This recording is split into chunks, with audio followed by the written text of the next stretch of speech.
guys, Maia here. Melissa, I absolutely love the puppet screen test. I can't wait to see how the show evolves. Sarah, it's good to see you back here on the channel. Thank you for sharing the latest in your life. Remember, we're all here to support each other as we navigate through the muddy waters of the post-grad life. And that actually relates to what I have to talk about in today's video. So my boss recently informed me that I have a number of vacation hours that have accumulated over the last year. Can you guess how many? Yeah, that's kind of a lot. And I have to use them up before the end of June.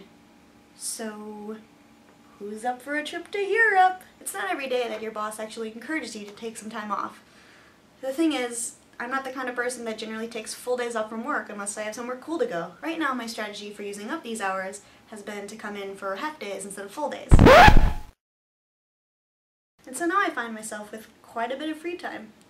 And you know what I've learned? That you're suffering from a bad case of first world problems? Well, yes, but also that I'm quite in focus when it comes to finding ways to pass the time. For instance, last night I found myself putzing around on the internet for more hours than I'd like to admit.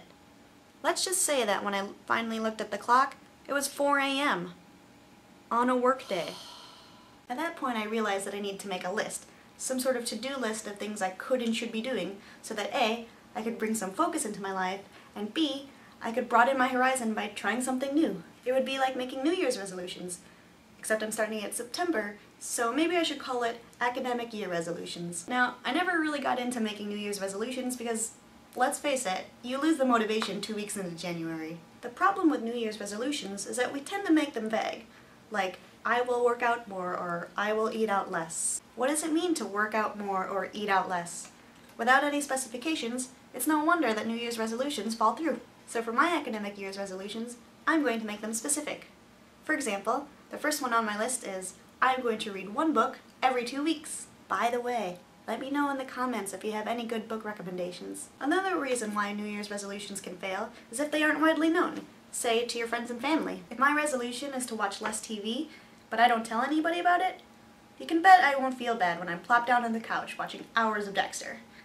I mean, who's there to call me out on it, right? So for my resolutions, I'm going to take it one step further and make them public by putting them out on the internet.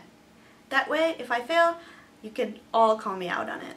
Believe me, fear of embarrassing yourself in public is a powerful motivating factor.